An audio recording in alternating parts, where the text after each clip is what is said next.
Huzurlu mutfağa hoş geldiniz. Daha önce sizlere tencerede nefis bir sufle tarifi vermiştim. Milyonlarca izlendi. Şimdi de şekersiz ve glutensiz beslenenler için çok sağlıklı, yine tencerede nefis bir sufle tarifim var.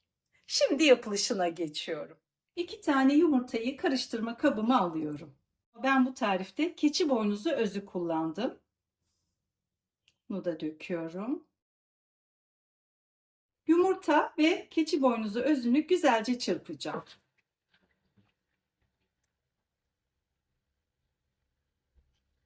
Aynı çay bardağıyla bir çay bardağı sıvı yağ, istediğiniz herhangi bir yağı kullanabilirsiniz.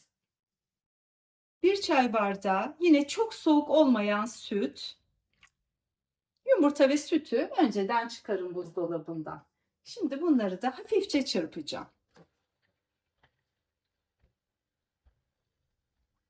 Çiğ kara buğday unu kullanıyorum.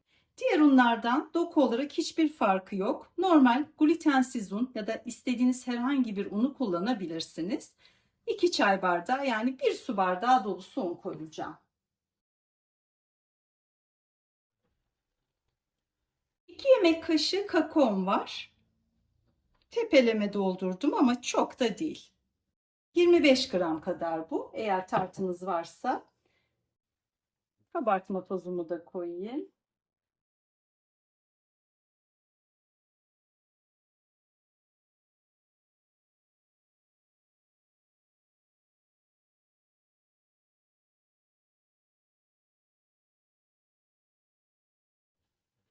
Unun karışması yeterli. Çok fazla çırpmayın. Köpürttüğümüz yumurtalar sönmesin. Bakın böyle çikolata sos gibi güzel akışkan bir kıvamı var. Böyle bir toparlıyorum ve kıvamını siz de görün. Bakın şu an bile yenilecek kadar güzel. Şimdi pişireceğim fincanlara bölüştüreceğim. Senelerdir beni takip eden abonelerim bilirler. Tencerede kek fincanlarım bunlar. Nescafe fincanları hiç vazgeçemedim. Şimdi şöyle döküyorum.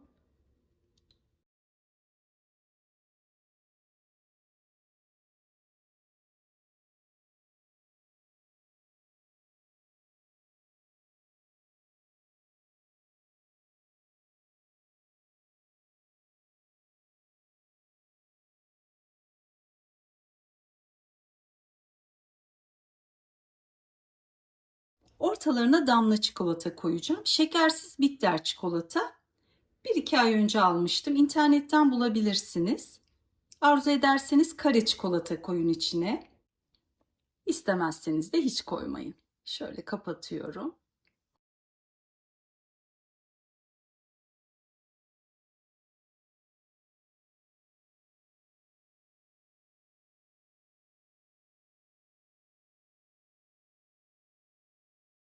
Şimdi tencereye su koyacağım. Ben ısıttım. Daha pratik olsun diye. Çok yarıya kadar da gerek yok. Şöyle hafif hafif kaynasın. Buharda pişecek bunlar. Ocağımı açtım. Kapağını kapadıktan sonra ortadan biraz daha kısık ateşte pişireceğim. Önce şöyle 3 dakika kapağı açık olarak pişiriyorum. 3 dakika bitince altını biraz daha kısacağım ve ondan sonra 6-7 dakika daha pişireceğim.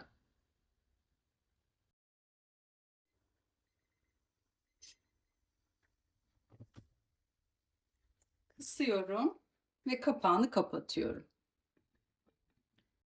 Çok akışkan seviyorsanız lava kekler vardır ya, onlar gibi 5 dakika daha pişirin. Biraz daha pişmiş, doygun seviyorsanız 7 dakikaya kadar yolu var. 6 dakikaya karar verdim. Hafif akışkan olsun istiyorum. Kısa sürede piştiği için kapağı ayrıca bir havlu sarmadım ya da böyle lastikli örtüler var. Bende de var onlardan. Çünkü aşağıda tencerenin yapısından dolayı kekime değer diye korktum.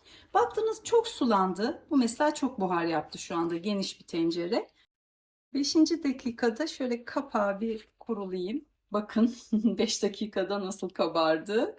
Şöyle koyuyorum. Çok garantili, nefis bir tarif ve çok da sağlıklı.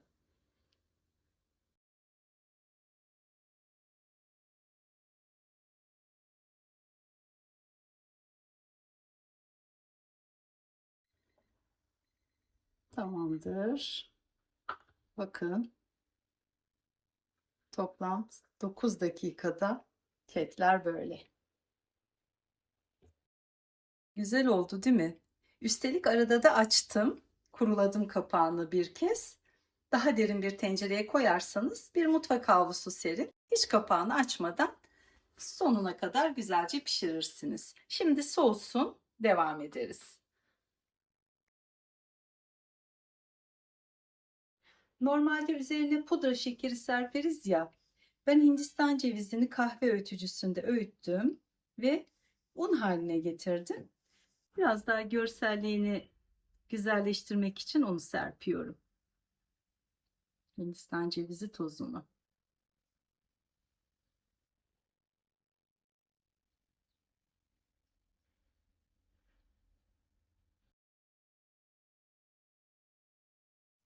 Şimdi tadına ve kıvamına bakma zamanı.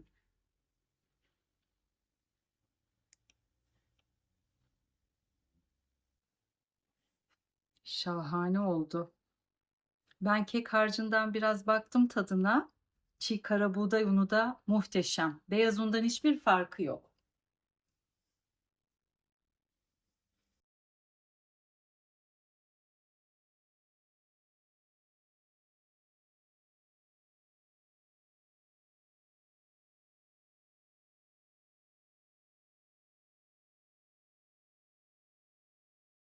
Sizlerle birlikte şahane bir sufle yaptık.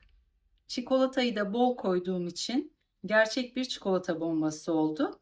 Mutlaka deneyin. Videomu beğenmeyi ve yorum yazmayı lütfen unutmayın.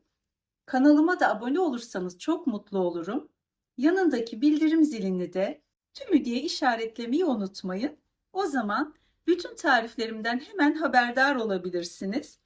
Beni Instagram'da da huzurlu alt tire mutfak olarak takip edebilirsiniz.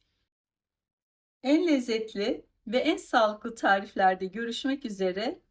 Şimdilik hoşça kalın. Sizleri kanalıma bekliyorum.